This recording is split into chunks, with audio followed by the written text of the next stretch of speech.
Hello, Kristen. Battery connected. Hi, Tawny. Bluetooth paired. Yeah. Are we paired now? We're paired whether you like it or not. Welcome to String and Tell, where artists get to talk about their actual interests while we make as many friendship bracelets as we can in 20 minutes. Then, at the end of the show, you, yes, you, can own one of these bracelets created by my guest here today by visiting the link in the description below. And as always, 100% of the sales are donated to a nonprofit organization of my guest choice. I'm your host, Tawny Platis, and I'm joined here today by voice actor Kristen DiMercurio, who you may recognize as the voice of your Bluetooth, the narrator behind dozens of audiobooks like Delilah Green Doesn't Care, Atmosphere, and As Good as Dead. She's also lent her voice to several thousand commercials, phone systems, and video games. And today we're donating 100% of all bracelet sales to the Palestinian Children's Relief Fund.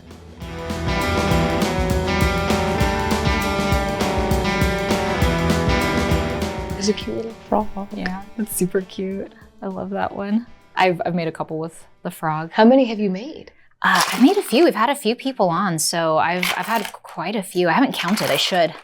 I did get like a good number under my belt. Okay, I will make a decision. Cheese. That's a good one. Yeah, that's it. Cheese and the That's frog. it for me. Oh, I can do both. Oh Yeah. my God, I can do all of them. Oh my gosh, there are no rules. You can do whatever you want. Like I said, you can make a friendship necklace if you want to. Feel free. I may. Oh, that's cute. Oh, that's cute. No, I like that a lot. That's really cute.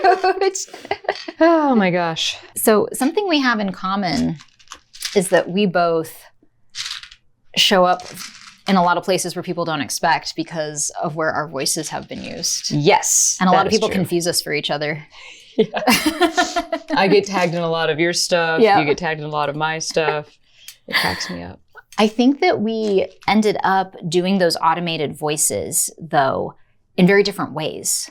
Yes. Oh, yes, absolutely. Well, Yeah. you went in it because like this is your world, right? Like you have been in like SoCal Hollywood entertainment for a long time. So you did it like the official way, right? Like you auditioned for stuff, worked for big companies. I got asked to do it. Like I got approached, kind of the same thing we were talking about, like that networking and everything. So somebody knew me, but like I do the voice bank type of stuff for that. So like as technology has changed, what they do now, to the best of my knowledge, is these software companies get the sample of my voice, and then different businesses who want to use that technology for whatever, my voice is an option on that software, on that machine. Right. So if they want for programming their phone trees and stuff, the thank you for calling. Yeah. That's one of the options is like me and like, so on and so forth.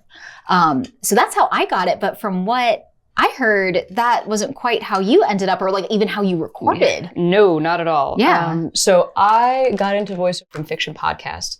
I didn't really know how it worked, but I did know that there were like online platforms that you could sign up for, put on a reel, and people would come to you and be like, record this thing. Yeah. So I was on, oh my gosh, in the 2010s, I was on Fiverr and Voices.com and Voice Bunny and all of Voices 1, 2, 3. I'm sure there were more of them, but if it existed, I had a profile on it, and I had a reel that I made myself using commercial copy that I heard on the radio and changed.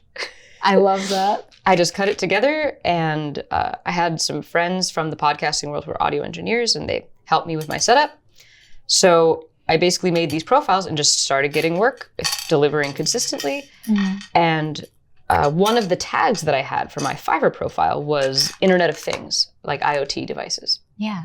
And I guess that search sort of like sent me pretty high up in search results. So I got a ton of specifically device-related orders.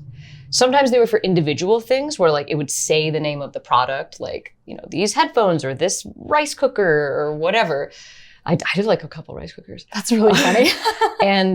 But then for a lot of the Bluetooth stuff, I would just do the same voice every time because I was like, well, this is what people expect to hear in a Bluetooth voice.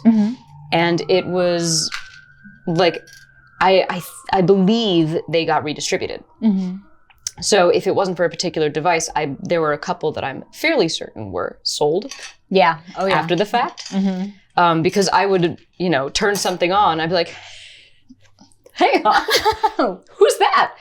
And there was a time when my profiles were really popular and I was doing like upwards of 20 orders a day. Oh, wow. For like a while. And so I also did phone systems, but they were for individual. I did like the back end of Spectrum and training videos for Microsoft. So it was like these big companies. I'm like, technically I've worked for Coca-Cola, but like it's their sexual harassment video. You know what I mean? I get that all the time. I have people that like talk to me and they're like, I just did my yearly compliance for XYZ, you know, and they're like, I think that was you. And I'm like, I was like, it sounds familiar. I know so much about OSHA compliance. Yes. Yes. Oh my God. People who have to listen to it for work are bored. Imagine how we feel. We don't even know what it means. That's what I always say. And that's where the art part comes in too, of like where you're choosing to like add flavor to those words and like emphasis, because that makes it sound like you know what you're talking about. Yeah. So I fake it all the time. Yeah. I'm like, I always call my voice the automated voice bank voice, but I have done Bluetooth. Like I've heard myself on some headphones and everything. And I'm like, what's the one that people confuse us for? So what's your Bluetooth voice? Bluetooth paired. The really deep, the airy, like battery low. Battery low. Yeah. Yo, so you have the higher one. Yeah. Oh my God, that's so good. Okay. Yeah. I do like the very soft, like jazzy. Yeah. The low one. Okay. So like, hello, Kristen. Battery connected. Hi, Tawny. Bluetooth paired. Yeah. Are we paired now? We're paired whether you like it or not. Mine's chipper. Like now I'm thinking about it, I was like, I feel like I'm imitating you now because I have such a hard time with that. Like I don't know if you're like that. I start mirroring people. Okay, wait, so yours is higher. So mine is like Bluetooth connected. Yeah, mine's like hi. Bluetooth connected. Higher up. Oh, fun. Yes. Hi, Kristen. Your Bluetooth is connected. Bluetooth connected. Bluetooth paired. That's so fun. Wait, and then so yours is deeper. Mine's more like a Bluetooth pairing successful. Bluetooth pairing successful. Yeah, there it is. It's like the very robotic, like, she's like chilling. Yeah. You know? Yeah. She's like, pair if you dare. Battery low. Battery could be higher. Battery could be charged. Okay, but then there's the really like the commercially like fun, like the. Ooh, what's your bright? Like, do you bright then? Let's see. I have to do this phrase. Now for $29.99. You probably do a lot of warm. Oh yes. The heartstrings. The donate now. Or the like, your baby is the most important part of your life, and so diapers should cost $200 a pair. You know? Yes. Similac made with human milk oligosaccharide. An immune nourishing prebiotic, previously only found in the gut. It's disgusting. I know. Oh my God, I love it. So what's your, thank you for calling then? Like your IVR? My IVR is in between. It's not quite so high. Thank you for calling. Let me think. We're Health First, your health insurance company. So it's still sort of soft, but it lands in this odd in-between place. And it always tends to go down at the end. Just like that. Yeah. No, your voice is so rich. Mine's so high. So like mine's like, thank you for calling. All of our representatives are currently assisting other callers. We'll be with you shortly. Like, because they kept telling me, like, and I remember how I got that voice was I was in the session and they were like, yeah, more smile. And I'm like, they can't see me. You're like my cheeks are in my eyes. So I started being an asshole. And I was like, thank you for calling all of our representatives. And they were like, that sounds great. And I'm like, you gotta be kidding me. Kidding me. Oh my God, that's so funny. So that's why that voice is that way. That's amazing. I was being a dick. I'm obsessed with that. No, I love that. I love yours, like, because it's so like, it's just so adult. And like, that's like, my voice is naturally so high. I'm always pitching my voice lower because like my speaking voice is actually like really high. So like, I'm always like pitching it. Like I love lower voices. I think it's so cool. That's so funny because you get to probably do more characters because of that. Because more female characters are going to be higher. Right. You're going to get to play those higher roles. Like I have done the like, Moonbeam Starlight Attack. Like I can do it. Yeah. But like, it's very put on. Yeah. And I get tired after a while. So like, it's not like my natural world to live in. It's always, I'm down here most of the time. I love it. It's so smoky. The thing with the Bluetooth devices was I did enough of them and I had enough of those samples on my profiles that they began to, it was like self-fulfilling thing. Like the more samples I had, the more work I got, the more samples I had. And so like, it got to a point where as an actor, I was in a really weird position because I was like, I haven't acted in like 5 years. I've said some things very nicely. Right. But like, I haven't played a character in I don't know how long. I'm working every day. I'm talking every day. I'm paying my bills. Right. So like, couldn't really complain, but I never got like character work. And that's when I was like, we gotta make some changes. We gotta like get some reps. We gotta audition for, cartoons and things like that. Is that what you think like kind of pushed you into voice acting, was realizing I'm not doing character work and that is really what I'm doing, what I'm passionate about? So that's what made you pursue it like more, I guess, more full-time in a sense, like in that capacity? Yeah, I would say like for a couple of years, I was a full-time talker. I wouldn't say I was a full-time actor. I was a full-time like reader. I read things very well. And actually the thing that I think got me back into acting and like voice acting was the occasional fiction podcast still, but I got into audiobooks.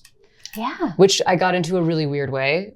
I had a tweet go viral that had nothing to do with voiceover, and somebody from Penguin followed me. And then I started posting about voiceover, and he was like, oh, a voice actor. And he like went on my website, saw my stuff, and sent me an audition. So from my end, that's incredible to just post stuff and somebody from the Big Five to be like, yeah, come on. Out of the blue. I just get an email, it's like at PRH Audio or whatever. And I was like, is this real? So I do the audition, booked it, signed the contract, did the whole thing. And it wasn't until literally after it was recorded that I was like, how did you find me? Because I have no idea what I'm doing. That's so you went in not having any audiobook I had experience never done and one. Just was like, yeah, I'm going to figure it out. Oh yeah, I didn't tell them that? You never tell them that. Ever. Yeah. No, you always know what you're doing. Lie. Can I look at the camera? Yes. Lie. If you don't know how to ride a horse and it needs you to ride a horse, you're going to tell them and then you're going to learn. Well, and that's the thing though, is that like I had acting training. I was like, I can adjust it for whatever. Yeah. I'm sure. Turns out audiobooks are very hard. I still do them. I do a lot of them. They're very hard. You have dozens under your belt. You have quite a few. Yeah. Yeah. Yes. Yes. You also do them, right? I do, yeah. It's one of those ones really funny. Like, I do not pursue them. I have not pursued them. It is what I get offers for the most. Because they're laborious. And there's a lot of stuff that I do that takes 1/100th of the time and pays 12 times more than an audiobook. Which it's always so hard to justify for me, at least. It's like, I look at, my bookkeeping every once in a while and I'm like, this one took 40 hours. This one took 6 minutes, and I made the same amount of money. And I'm like, I don't know if I can justify audio. You know what I mean? Killer. But for me, the reward with audiobooks is occasionally I do a book I like. Apparently, I'm very picky. Turns out. Really? Yeah. Most books I'm like, nah. No, I've gotten to that point where like I get so many offers now that I have gotten really picky. But is that not a thing that you find? Most people are very picky then about the audiobooks? I'll have people like, oh, you read this title. I loved this book. And I'll be like, oh, I thought that one was kind of cheesy, but I'm glad you like it. Oh, I see what you're saying. Like, yeah. So, but the thing with audiobooks is like there's a connection to the voice act, like the character acting. Keeps your chops very sharp because you're like, it's hard. It's very hard. And the connection with fans has been really cool. That's cool. I would have never, if I listen to an audiobook I like, my first thought is not like, I'm going to find that narrator and tell her she did a great job. But apparently that's a lot of people's instinct. It's a big thing, It's awesome. Yeah. I mean, and I kind of get it. It's like you spend so many hours listening to that, and if you're connected to the story, I could see that happening to where that's really important to somebody. And we're kind of in a heyday for queer and sapphic literature. We are. Which I'm very lucky to be here when the wave is here, and always happy to lend my voice to representation. Yeah, that's so cool. Even if I find the book cheesy, I'm like, I don't care. The more lesbians in the world, the better. Yeah. Oh yeah. I'm right there with you. I'm so happy that you're getting those roles. Those are ones that I never get booked for because I'm so pigeonholed for a really particular character and voice, which is still really fun. It's always that voice, and I'm always stabbing somebody, which is fun. I love it. I'll play Buffy all day. Yeah. But I would love to get more into that genre, because it's like, you know, I think it's really cool when a community that you're a part of has kind of like some of that spotlight, you know, and it's really cool to be a part of that. Did you end up seeking that kind of work out, or does that work particularly seek you out then? It seeks me out. Yeah. I didn't plan anything in my life. I was just very publicly who I am online, essentially. Sure. And so after the first audiobook, I think they were like, oh, she can hold her own. Like, let's put her in for some more. And I was doing mostly kids books and YA in the beginning. And then I think they saw my social media presence and my self, and they were like, wait, that's a gay one. We don't have a lot of those, actually. We could use one. And then suddenly, like during the pandemic, I was just, you know, gay book after gay book. And I was like, we're also in the era of like, oh, like if you're, you know, the story has like a Southeast Asian character, we want them voiced by a Southeast Asian actor, right? Like we're in an era of representation, which is really awesome. Which we love. A lot of people, like a lot of opportunities. And so I'm like, well, I guess, I'll play the lesbian card. Yeah. Like if that's my token, I'll play it. If it works for right now, sure. And I'm really happy to get to play those roles. Yeah. And it is nice because it's not a character archetype. Right. It's like a community of people. So I get to play all kinds of characters. They're all in gay stories, but like I get to play all kinds. It's not like and prior to that, even in the fiction podcasting world, I was either a badass stabbing somebody or like a scientific nerd. Those were like my two. Those are your two lanes? Two lanes. Yeah. No normal people. No normal people. None of the run-of-the-mills types. Yeah, they were like, she's got a deep voice and she has ADHD. There's our two sides. Pick one. Yeah. You also have lent your voice. I've seen this on your socials, so I think it's okay to talk about. Yeah. You've worked with Quinn. Yes, too. I did work with How fun Quinn. has that been? It was a crazy decision to make. So Quinn approached me, and they were like, hey, there's not a lot of, you know, voice actors on social media that are consistently making content. Like, we would love to see if your audience would be interested in our platform. And I was like, okay, I've done a bunch of romance novels, so this isn't that big of a jump, but like, it's still kind of a jump. I was like, can I use a pseudonym? They were like, we're kind of hoping you wouldn't. And I was like, all right, well, and I kind of talked to my manager. I talked to my mom. I was like, hey, Mom, how do you feel about this? She's like, I don't know, man. Like, you're an adult. I was like, yeah, I don't know why I called you. But when I talked to my manager about it, I was like, my biggest concern is that it would keep me from getting other work. That's always my thought with that kind of stuff too. And he was like, I gotta be honest with you. Like, you're pretty outspoken and you're pretty gay on the internet. You can't really hide who you are most of the time. Yeah. Anybody who wasn't gonna work with you for working on Quinn was not gonna work with you anyway. Sure.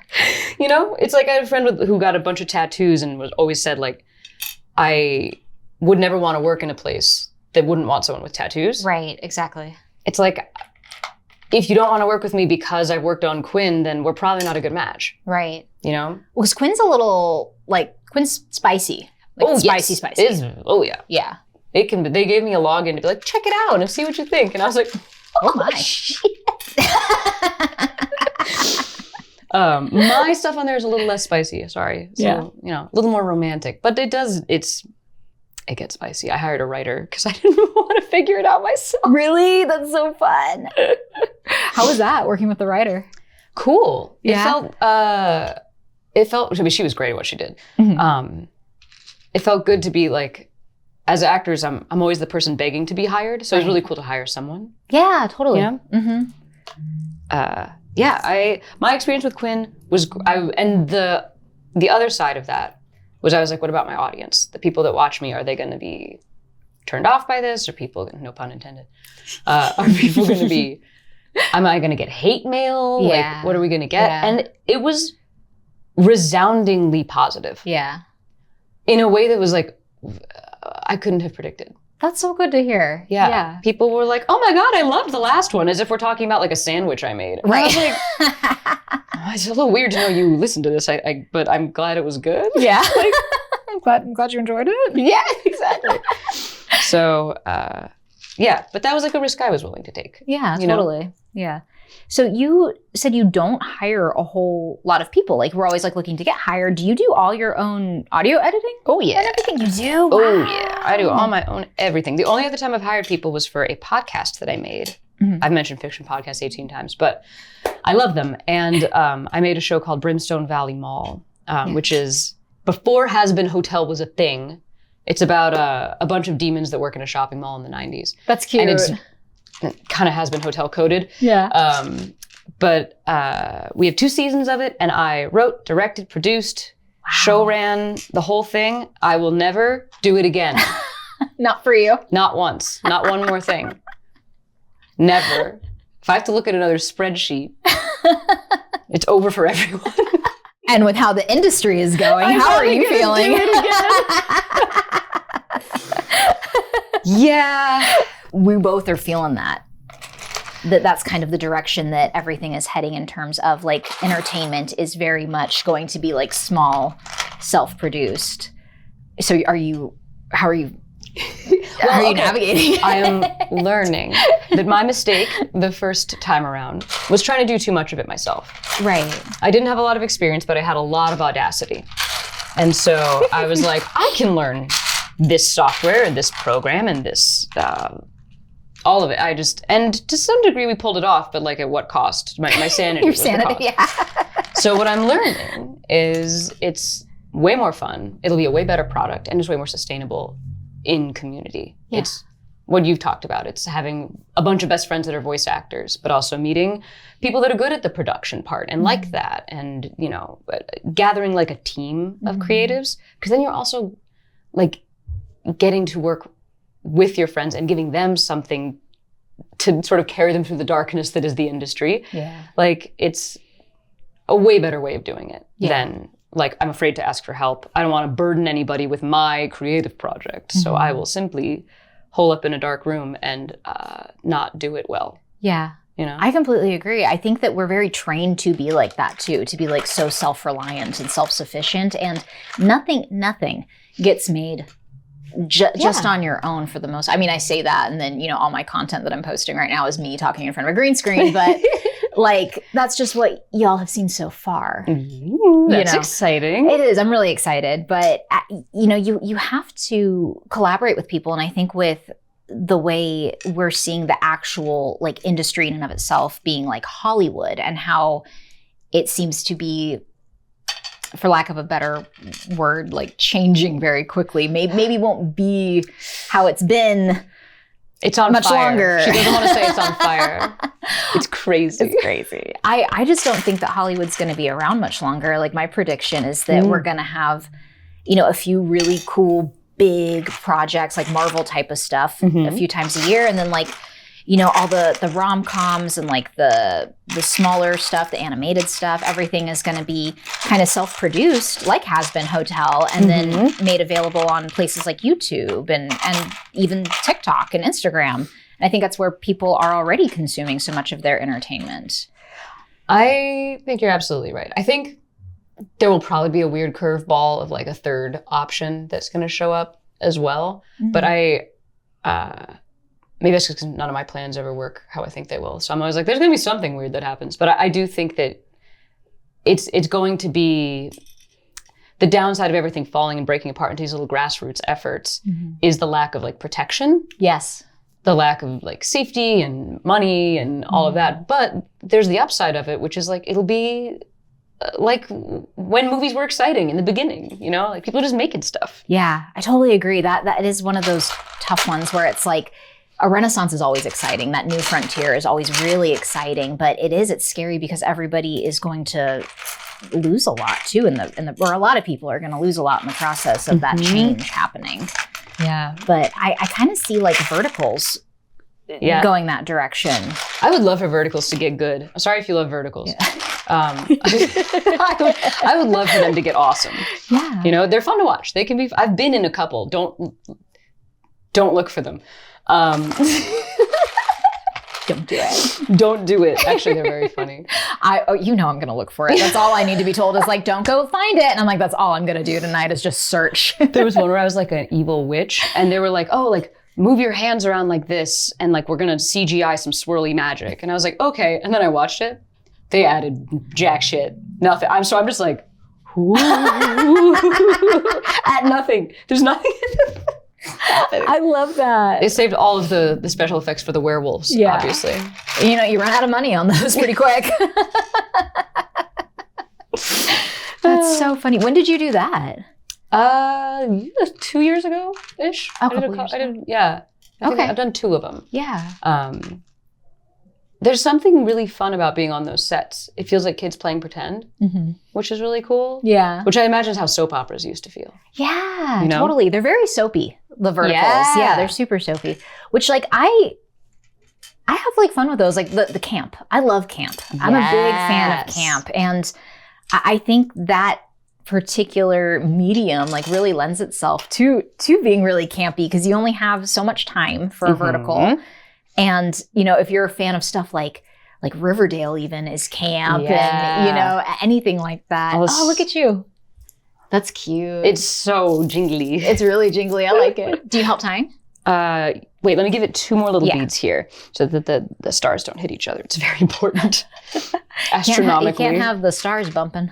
Yeah, this is going to cause a wormhole. All right. It sounds like you should make a vertical. I might be making a vertical. Secrets. Secrets is what I'm hearing. Secrets. That sounds fun.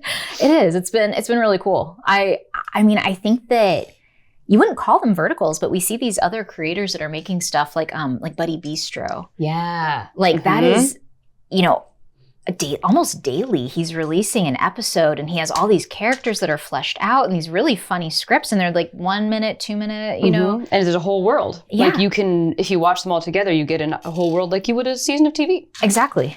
Yeah, and you have like, there's just the plot lines and you have that investment in the characters and everything. And that's the direction that I think series are really gonna go. This is way too big. Give me a moment. I think I would love to see one that you make. I'll tell you about it later. I'm really excited by the idea of people looking at like, okay, what is working? Verticals are working. How do we take this and make art with it? Yeah. You know? Not that it's not art now. It's just not the art I would make. Right. Yeah. Something that's maybe not campy necessarily. Sure. I don't know. Like, I think an action one of those would be sick. I think that would be so cool. It's so fast paced. Yeah. Like, why are there no action verticals? No, that makes sense. You know? That actually makes perfect sense. Comedy. Yeah. Like, they're practically a comedy anyways. On set, we actually would get notes that you can't turn it into a comedy. Really? Huh. That's it. So like which is interesting to me because I feel like it's so similar to, God, what are they called? You know, those like really low budget, like they wanted grandparents to mistake those movies for like the blockbuster ones. And it was like a spin-off of like Aladdin and it was like really like low budget produced. And like that was kind of their target market was like grandma misunderstood like the DVD cover and she thought it was actually Aladdin, but it was like really low budget remake Aladdin. I love that as a hyphenated phrase for a genre type. It's like, what genre is this? It's like, oh, it's Confused grandma got confused by the DVD cover. But yes, I know exactly That's a what you're Netflix talking category. about. No, it's a Spotify genre. Yes. Music genre. It's a music genre. Just like add afternoon and indie to the end.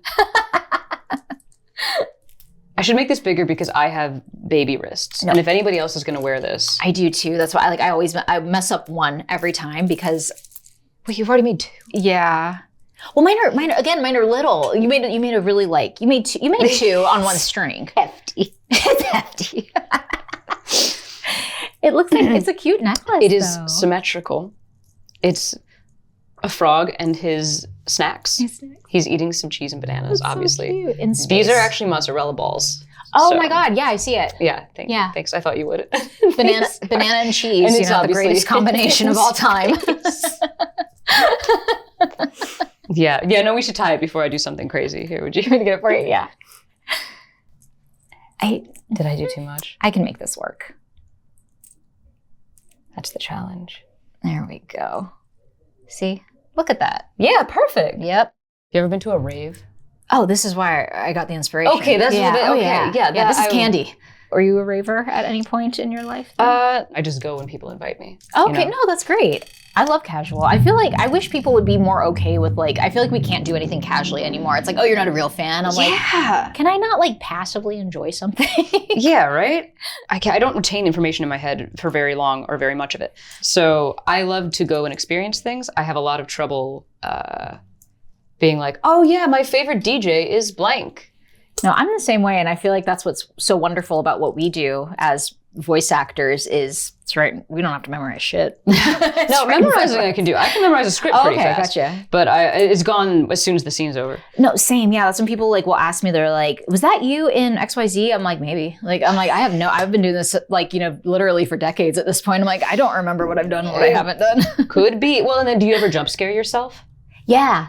Oh yeah, definitely. Like it doesn't happen as much as people like think it would, but it does happen where like I'll call somewhere or like I'll be just like out in the world. It happens when I travel more than anything. Like, so I'll be in like other parts of like the country and check like at a checkout or something like that, or like in an elevator or whatever, like the not an elevator. First floor. Yes. In my I once was on an elevator that when it went to the basement, it'd be like first floor, second floor, and then it would go basement. I was like, maybe. Why did she make that choice? Like, that's weird. Why was it a question? Yeah. Why was she uncertain? That's fun. Oh, that is so I think that's one of the perks of having the job. Yeah. Like, yes, it's unstable and uncertain and strange and hard to explain to your grandma, but like you do get to surprise yourself sometimes, and that's pretty cool. Yeah. Or do you hear yourself like ever streaming on TV in the commercials? I've seen a couple of my commercials because I've also been I do some on camera work as well, and occasionally there's like a consumer cellular commercial that keeps coming up, and occasionally I see it and I'm like, oh, God, that's the lip color they put me in. Every time. It's always the hair and the makeup. Every time in a commercial, I look 20 years older than I do in any of my TikToks. So funny. But I'm sure there's a reason behind it. They want me to look trustworthy. Yeah, there's a vibe they're going for. Yeah. You don't buy a used car from a 33-year-old. No, that would be ridiculous. You buy it from a 50-year-old who looks really good for her age. Yeah. Who looks incredible. Do you prefer on camera or voice acting, or is it just like kind of two different things that you both enjoy? Like, do you have a preference at all? I prefer theater, actually. I was a theater girly, first love, obsessed. The live performance aspect of like... It's the reaction, right? I love to manipulate an audience, but not in like a bad way, but like in a way to make you feel good things. Sometimes bad things. Maybe it is a bad way. I mean, it depends on the play, right? Yeah, right? Yeah. So theater's my number one.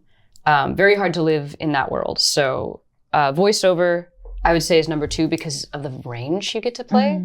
All different types of characters. You get to look any kind of way. It feels a little more like theater in that you can be bigger. Right. On camera, I've been struggling with a little bit because it's kind of sterile in my experience. What do you it's mean? Very, like half the time you're not even looking at the other actor you're talking to. Right. Like you're looking just off camera left and you do it 16 times until they get one that they kind of like, and well, not 16, I'm not that bad, but like, there's no audience reaction. There's not a lot of rehearsing with your coworkers. Yeah. It's this very like, you rehearse it yourself in your, room, your trailer, your whatever.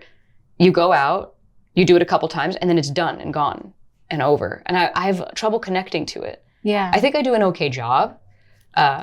But like, I was a really good theater actor. Yeah. I'm like a pretty okay film actor, I think. That's so interesting. So that's the case on not just commercial, because I could see that being the case with commercial, where it's like very sterile, but like that's also the case with film then. Yeah, I don't know.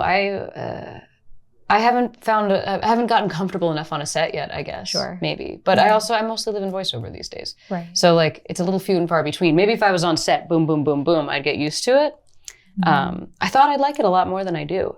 Yeah. And I'm still up for hire. I'm still willing to give it a chance. I don't dislike it. I'll still show up. I'll still show up and I'll do such a good job and people will love it.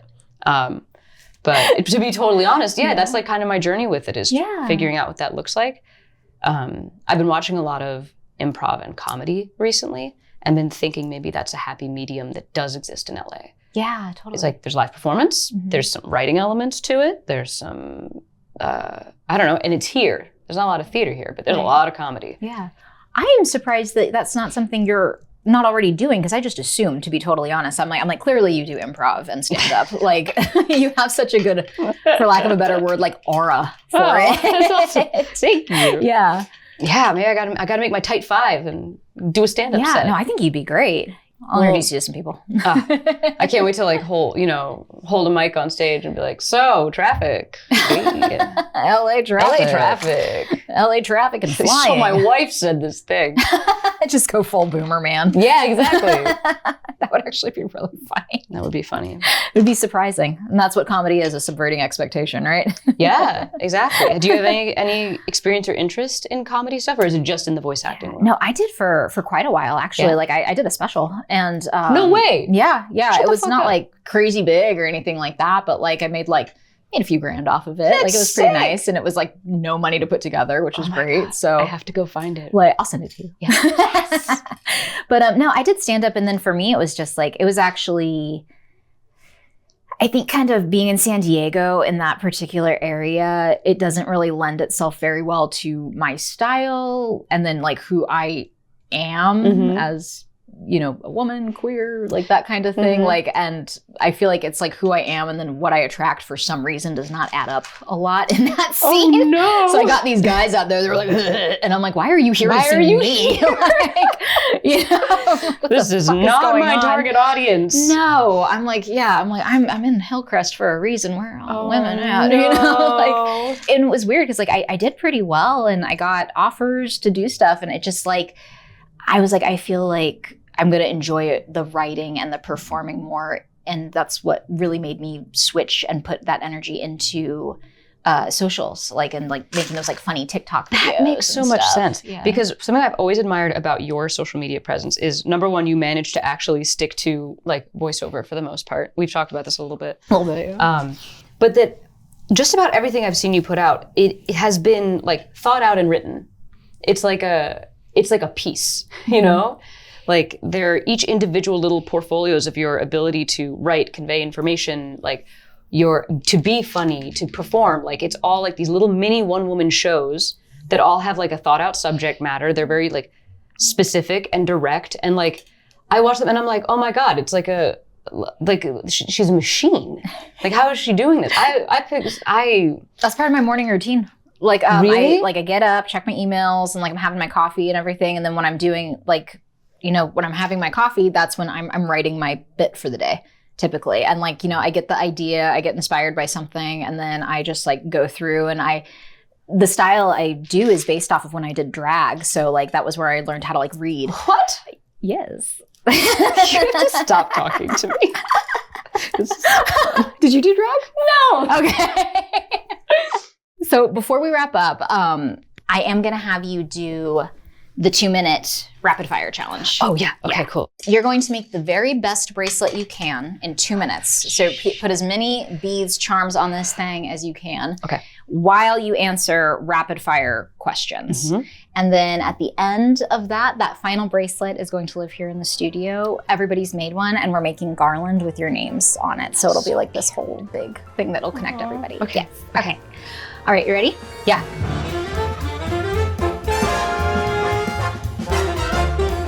Would you rather renovate a kitchen or a bathroom? Kitchen. What was your go-to face painting design when you were a face painter? Butterflies. Kids love a butterfly. Favorite thing about LA? The weather. Would you rather never stop hiccuping or never stop yawning? Never stop hiccuping, I think. I think both of them would make me want to jump off a bridge. Would you rather record training modules or audiobooks? Ooh, audiobooks. Would you rather spend your Saturday night at a rave or in a cozy reading nook? Ooh, rave. Rave. Favorite indoor plant? I love calatheas, but I can't keep them alive. Oh. Do you prefer recording at home or in a studio? Studio. Okay. What are you usually doing if you're procrastinating or avoiding work? Cleaning. Do you use more emojis or GIFs in your texts? Ooh, emojis. Emojis. Would you rather talk like Yoda or breathe like Darth Vader? Oh, talk like Yoda. I mean, it ruined my career, but I don't care. Game night or movie night? Game night. What food would you erase from existence if you could? Ooh, cantaloupe. Yes! Thank you. It tastes like how garbage smells. Thank you. Okay, sorry. Nobody understands that.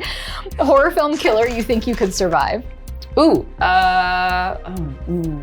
I could survive the tire that makes people explode from the movie, like Rubber. Yeah. Oh my God, I love that you know that. Okay, your last meal, but it has to be gas station food. What is it? Have you ever heard of Sheetz, the gas station on the East Coast? No. Anything from Sheetz. It's a great gas station. I'm gonna find out. Have you ever had a cartoon crush? Oh yeah, I both wanted to date and wanted to be Tuxedo Mask. Yes, I love it. And that's 2 minutes. We did it. Perfect. You did. No, it's beautiful. I love it. Look at that. It's a little short, but here we go. That is gorgeous. Wait, should I not tie it since it's going to be a garland? We do a loose tie. Okay. Yeah, we do a very loose tie. So you are more than welcome to. I'll do a little. Yeah. Oh, mother freaking sure. There we go. Beautiful. There it is. Thank you so much.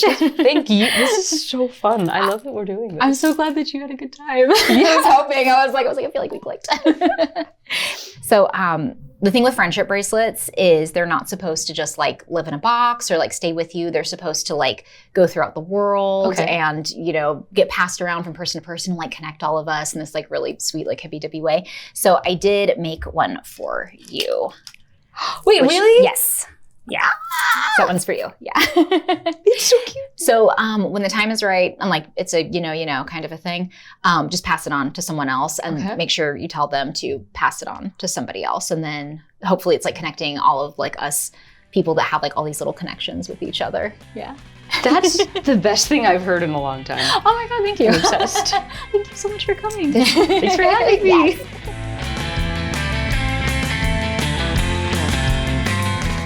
And if you'd like to own any of these bracelets made here today by Kristen, head to the link in the description below. Every dollar goes to the Palestinian Children's Relief Fund. Thanks for watching. And remember, every bracelet has a story, and every story helps a cause. See you next time.